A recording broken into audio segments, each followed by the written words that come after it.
नमस्कार मित्रांनो, GSIT सोल्युशनमध्ये आपले सर्वांचे स्वागत आहे। मित्रांनो, बस वाहक पदासाठी बेस्टमध्ये सरळ सेवा पद्धतीने भरती जाहीर झालेली आहे आणि या भरतीबाबतची सविस्तर माहिती की आपल्याला अर्ज कधीपासून कधीपर्यंत करायचे आहेत, तिथं शैक्षणिक पात्रता काय असणं आवश्यक आहे, त्याचबरोबर डॉक्युमेंट कोणती लागणार आहे आणि याची जी परीक्षा असणार आहे ती परीक्षा कोणत्या विषयांवरती किती मार्काला असणार आहे, याबाबतची सविस्तर जी माहिती आहे ती सविस्तर माहिती आपण आपल्या आजच्या या व्हिडिओमध्ये पाहणार आहोत। मित्रांनो, बस वाहक जे पद आहे ड्रायव्हर पदासाठीची संपूर्ण तयारी फ्री ऑफ कॉस्ट मध्ये आपल्या चॅनलच्या माध्यमातून करून घेतली जाते। तिथे तुमच्या इंटरव्ह्यू पर्यंतची सगळी तयारी आपल्या चॅनलच्या माध्यमातून करून घेतली जाते।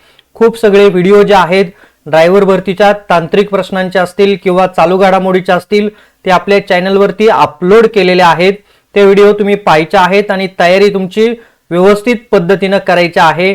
तर मित्रांनो बघा, यासाठी तुम्ही अजूनपर्यंत आपल्या चॅनलला लाईक, सबस्क्राइब आणि शेअर केलं नसेल तर प्लीज आपल्या चॅनलला लाईक करा, सबस्क्राइब करा आणि सगळ्यात महत्त्वाचं म्हणजे बेल आयकॉनचं बटन दाबायला विसरू नका, म्हणजे असेच माहितीपूर्ण नवनवीन व्हिडिओ सर्वात अगोदर तुमच्यापर्यंत येतील। बघा, बेस्टमध्ये जी भरती होणार आहे त्याची ही अधिकृत वेबसाईट दिलेली आहे। या वेबसाईट वरती जाऊन आपल्याला काय करायचे आहे, ऍप्लिकेशन करायचे आहेत।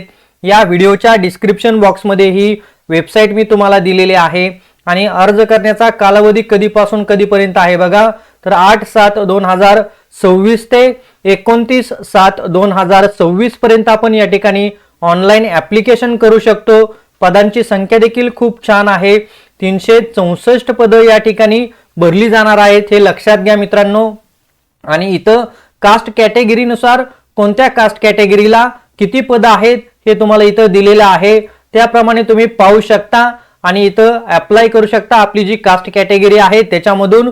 त्याच्यानंतर आपल्याला सगळ्यात महत्त्वाचं पाहायचं आहे की ते शैक्षणिक पात्रता आपल्यासाठी काय आवश्यक आहे, हा विषय व्यवस्थितपणे समजून घ्या मित्रांनो। तुम्ही फक्त 10वी पास असणं आवश्यक आहे, त्याच्यामध्ये तुम्हाला 10वी मध्ये किमान 50% गुण असणं आवश्यक आहे, त्या गुणाने तुम्ही उत्तीर्ण झालेला असलं पाहिजे।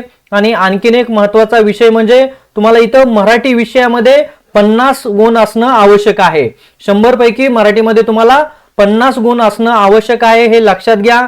आणि त्याच्याबरोबर तुमच्याकडे प्रादेशिक परिवहन प्राधिकरणाचा जो नूतनीकरण केलेला बस वाहक परवाना किंवा बिल्ला जो आहे तो दोन्हीही असणं आवश्यक आहे। वयोमर्यादेच्या बाबतीत काय दिलेलं आहे तर तुमची 29/7/2026 रोजी खुल्या प्रवर्गातील उमेदवारांसाठी 18 वर्ष पूर्ण ते 38 वर्षापेक्षा जास्त नसावे, तसेच मागासवर्गीय उमेदवारांसाठी 18 वर्ष पूर्ण ते 43 वर्षापेक्षा जास्त नसावे, हे देखील या ठिकाणी देण्यात आलेलं आहे। शैक्षणिक पात्रता बघा, शारीरिक अर्हता बघा काय आहे, तुमची उंची किमान 154 सेंटीमीटर असणं आवश्यक आहे, तसेच कमाल 178 सेंटीमीटर पेक्षा जास्त नसावी आणि तुमचं वजन जे आहे ते 45 किलोग्रॅम असणं आवश्यक आहे। चला, आता इथं तुमची सगळ्यात महत्त्वाची गोष्ट म्हणजे वेतन श्रेणी काय असणार आहे, तर मूळ वेतन तुम्हाला 22,060 रुपये असणार आहे आणि एकूण वेतन तुमचं 36,000 रुपये इतकं असणार आहे। बघा, इथं तुम्हाला वेतनाचा जो फॉर्मॅट आहे तो देखील दिलेला आहे, महागाई भत्ता, घरभाडे, वैद्यकीय भत्ता, गणवेश, धुलाई भत्ता असं सगळं मिळून तुम्हाला इथं 36,000 पर्यंत साधारणतः तुमचं पेमेंट असणार आहे। याची जी प्रतीक्षा यादी लागणार आहे त्याच्या बाबतीत काय म्हटलेलं आहे बघा, ही जी प्रतीक्षा यादी आहे ती 2 वर्ष कालापर्यंत काय असणार आहे, ही प्रतीक्षा यादी जी आहे ती प्रतीक्षा यादी इथं 2 वर्ष कालावधीपर्यंत तुमची ग्राह्य धरली जाणार आहे, त्याच्यानंतर ती प्रतीक्षा यादी बाद करण्यात येणार आहे।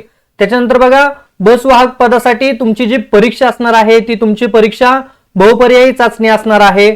त्याच्यामध्ये तुम्हाला अंकगणित, सामान्य ज्ञान व चालू घडामोडी असतील, भाषा मराठी व इंग्रजी याच्याविषयी तुम्हाला 10 प्रश्न विचारले जाणार आहेत प्रत्येकी, आणि त्याच्यामधून किमान 3 गुण उत्तीर्ण होण्यासाठी आणि सरासरी 12 गुण तुम्हाला असणं आवश्यक आहे ही परीक्षा उत्तीर्ण होण्यासाठी। त्याच्यानंतर परीक्षा शुल्क तुमच्यासाठी इथं बघा किती आहे, खुल्या प्रवर्गासाठी 1,000 रुपये इतकं असणार आहे आणि राखीव वर्गातील उमेदवारांसाठी 900 रुपये इतकं परीक्षा शुल्क असणार आहे। बघा, परीक्षा शुल्क मित्रांनो तुम्हाला कोणत्याही सबबीवरती परत मिळणार नाही। एकदा परीक्षा शुल्क भरल्यानंतर निवड झालेल्या उमेदवारांची नियुक्ती बदली किंवा तत्वर बदली बस वाहक म्हणून करण्यात येईल। बदली कालावधी समाप्तीनंतर समाधानकारक काम, वर्तणूक व उपस्थित सेवाभिलेख इत्यादीच्या अधीन राहून कायमस्वरूपी पदावरती तुमची नियुक्ती केली जाईल, हे देखील लक्षात घ्या। सदर भरती प्रक्रिया काही कारणास्तव पूर्णतः किंवा अंशतः रद्द किंवा पुढे ढकलण्यात येऊ शकते। हे जे काय अधिकार आहेत हे बेस्ट प्रशासनाकडे राखीव ठेवण्यात आलेले आहे। तर मित्रांनो बघा, जे आपले विद्यार्थी मित्र ड्रायव्हर पदासाठी सरकारी जॉब शोधत आहेत त्यांच्यासाठी अतिशय महत्त्वाची बातमी आहे। 364 जागा बेस्ट मध्ये भरल्या जाणार आहेत। त्यासाठी हा व्हिडिओ जास्तीत जास्त आपल्या मित्रांपर्यंत, नातेवाईकांपर्यंत शेअर करायचा आहे। आणि तुम्ही अजूनपर्यंत आपल्या चॅनलला लाईक, सबस्क्राईब आणि शेअर केलं नसेल तर लगेचच आपल्या चॅनलला लाईक, सबस्क्राईब आणि शेअर करून घ्यायचं आहे। तर मित्रांनो, भेटूया अशाच नव्या माहिती बरोबर नवीन व्हिडिओमध्ये। जय हिंद, जय महाराष्ट्र।